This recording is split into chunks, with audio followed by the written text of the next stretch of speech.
पुरानी माओ को स्टेज पे धक्का दिए गए, हम पीछे नहीं हटेंगे। हम महाराणा प्रताप के वंशज है।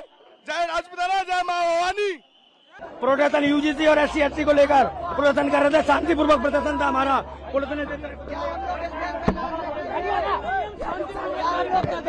हमारा आंदोलन बहुत शांतिपूर्वक था, कोई आतंकवादी तो हमारी मुख्य मांगे बेसिकली है कि हर जगह पे सुधार होना चाहिए। हर व्यक्ति को भारत में डेवलपमेंट करने का मौका मिलना चाहिए, वो अपनी ग्रोथ कर सके। इसके लिए हमारी मांगे हैं कि रिजर्वेशन में भी सुधार हो और उन हर फैक्टर्स में सुधार हो जहां पे कहीं ना कहीं सवर्ण पीछे जा रहा है। और आज उसी मांग के लिए हम अपनी बात को मुखर रखने के लिए यहाँ पे जंतर मंतर पर इकट्ठा हुए हैं। तो अभी क्या आप लोग लगातार प्रदर्शन करेंगे? क्या पुलिस यहाँ से हटा रही है आप लोगों को? अभी पुलिस बिल्कुल कह रही है कि आपके पास परमिशन नहीं है, बट बाकी लोग जब आते हैं तो उनको परमिशन दे दी जाती है, हमारे लोगों को परमिशन नहीं मिलती है। पुलिस का कहना है कि अब यहाँ से भगाने के लिए वो कोशिश कर रहे हैं, पर हम लोग डटे हुए हैं पूरी तरीके से। यूजीसी रोल बैक के लिए और आरक्षण में संशोधन होना चाहिए और SC एक्ट बिल्कुल खत्म होना चाहिए। तो अभी क्या पुलिस ने हटा दिया आप लोगों को? हाँ जी, पुलिस ने हटा दिया और पुलिस ने मतलब काफ़ी सरकार डरी हुई है। और मैं तो यही कहूँगी कि सरकार ये जो केंद्र की सरकार है बिल्कुल डरी हुई है। आपने कुछ दिन पहले देखे होंगे कि मैं तलवार लेकर के मेरठ में यूजीसी का विरोध किया था, शासन प्रशासन सबकी हवा टाइट हो गई थी। तो मैं तो यही कहूँगी और इस मंच से, इस वीडियो द्वारा मैं आप लोगों से कहूँगी कि हर घर में छतरानी पैदा होगी और अगर ये यूजीसी बिल वापस नहीं ले सरकार तो मोदी हटेगा। यूजीसी के विरोध में आए थे हम, जो सरकार सवर्ण के बच्चों को नहीं आगे बढ़ना देखना चाहती है। बिल्कुल शांतिप्रिय राष्ट्रवादी हम लोग हैं, कोई अहिंसा नहीं कर रहे, शांतिप्रिय ढंग से यहाँ पर आए हुए, उनको यहाँ अंदर जाने नहीं दे रहे। बहन बेटियों को लाठियां चलाई जा रही है। जो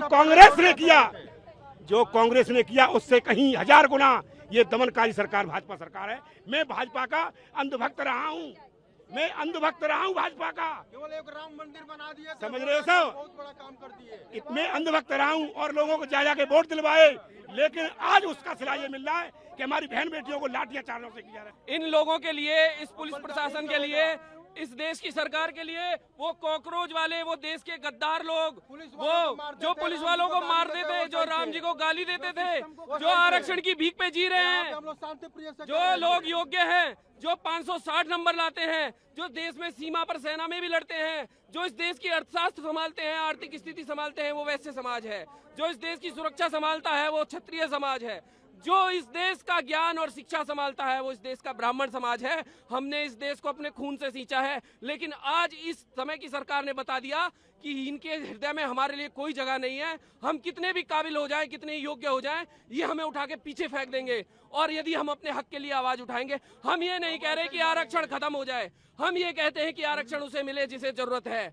आप सभी गरीबों के लिए आरक्षण करो, चाहे वो किसी भी जाति में हो, आप दीजिए, लेकिन आरक्षण की एक व्यवस्था ये भी देख लीजिए कि इस आरक्षण से आए हुए डॉक्टर, इस आरक्षण से आए हुए इंजीनियर, इस आरक्षण से आए हुए IPS, इस आरक्षण से आए हुए जितने भी टेक्निकल लोग हैं, उनकी योग्यता कितनी है, उनका प्रैक्टिकल ज्ञान कितना है, इनके बनाए हुए पुल कितने दिन चलेंगे, आरक्षण से बने हुए आरक्षण के डॉक्टर जब इलाज करेंगे उनका इलाज कितना सफल होगा। 40% वाला ही तो करेगा, हमारा बच्चा नहीं होता है।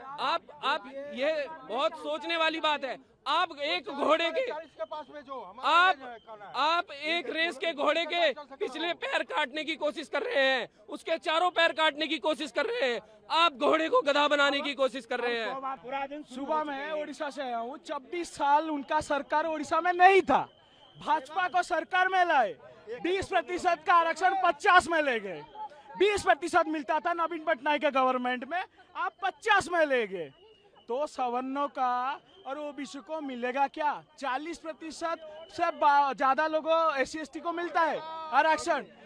जगन्नाथ का मिट्टी ने आपको सरकार होने से बचाया। आज आप सरकार में हो जगन्नाथ का माटी के लिए, और उसी लोगों को, उसी सवर्ण को, जहाँ पे 90% हिंदू है और 50% से ज्यादा सवर्ण है, उस जगह में आप सवर्णों का अधिकार ही छीन लिए। आज दिल्ली पुलिस ने जैसे माँ बहन की गाली भी यहाँ पे दी, ये सिखाया है अमित शाह जी आपने आपके पुलिस को। हम हनुमान चालीसा पढ़ रहे थे, आप आपके पुलिस को ऐसा ज्ञान दिए है कि वो हमको माँ बहन का गाली दे के उठाए। यही आपका संस्कार है पुलिस का, दिल्ली पुलिस का। आपका प्रदर्शन कब तक चलेगा? ये लंबा चलेगा क्योंकि भाजपा को हमने वोट दिया है, हमने सरकार में लाए और हम भी सरकार छीन भी सकते हैं। और ये जो कार्यक्रम हर जिले में होगा, हर ब्लॉक और हर तहसील में होगा। कल से आंदोलन पुरजोर तरीके से होगा और सरकार को जहां तक हम उखाड़ के नहीं फेंके हैं तब तक ये आंदोलन जोरदार तरीके से, भरपूर तरीके से होगा। देखिए, हम आरक्षण के खिलाफ नहीं है। आरक्षण की समीक्षा होनी चाहिए। आरक्षण बिल्कुल में, ये जो ब्राह्मणों पे सबसे खास करके सवर्णों पे आरोप लगता है कि सवर्णों ने पानी नहीं पीने दिया, मैं सबसे पूछना चाहता हूँ कि राजा राम मोहन राय कौन थे जिन्होंने सबसे पहले समाज सुधार किया भारत में, जिन्हें भारत का पुनर्जागरण का पिता किया था? तो वो खुद एक ब्राह्मण थे, सवर्ण थे। बाल गंगाधर तिलक कौन थे? अंबेडकर का सरनेम देने वाला एक ब्राह्मण था जो उनके गुरु थे। हम आरक्षण के खिलाफ नहीं है, लेकिन जो आरक्षण में जो जातियां गलत तरीके से घुस चुकी हैं वो उनको पहले एक्सक्लूड करने की जरूरत है। उनका ऑडिट करने का जरूरी है। और जहां तक बात है ईडब्ल्यूएस रिजर्वेशन का, ईडब्ल्यूएस रिजर्वेशन से कोई फायदा नहीं है सवर्णों को, ना अटेम्प्ट में छूट है, ना एज कोई रिलैक्सेशन है। तो आप ये क्या दे रहे हो? और जो लोग कहते हैं कि 50% जनरल की सीट है, वो जनरल की सीट नहीं है। फॉर योर काइंड इन्फॉर्मेशन, वो अनरिजर्व सीट है जिसमें SC ST OBC सभी आ सकते हैं, इंक्लूडिंग जनरल। तो हम कहाँ हैं? हम अपने ही देश पे आप हमको दोयम दर्जे का नागरिक बना के रखे हो। अभी हमारी संख्या बढ़ जाए, लेट्स सपोज, एक हाइपोथेटिकल एग्जांपल देता हूँ, तो फिर यही सारे नेता जो हैं सवर्णों की वकालत करेंगे। आज जिस तरह से बर्बरता की गई है, बहुत दुर्भाग्य। हम लोग हनुमान चालीसा पढ़ रहे थे, आके लठ बरसाया गया, जूते लातों से मारा गया। मेरी यही मांग है, रिजर्वेशन रिव्यू हो। उस गांव के हर गरीब बच्चे के लिए हम लोग बैठे थे, ना अपने समाज के लिए बैठे थे। मेरा यही निवेदन है कि रिजर्वेशन की समीक्षा की जाए। देश का सबसे बड़ा घोटाला आरक्षण घोटाला है। आरक्षण के नाम पे घोटाला करते हैं मंत्री, मिनिस्टर, IAS PCS के बच्चों को रिजर्वेशन देते हैं। जज का बच्चा भी रिजर्वेशन से वजीफा लेगा और चपरासी का बच्चा भी वजीफा लेगा।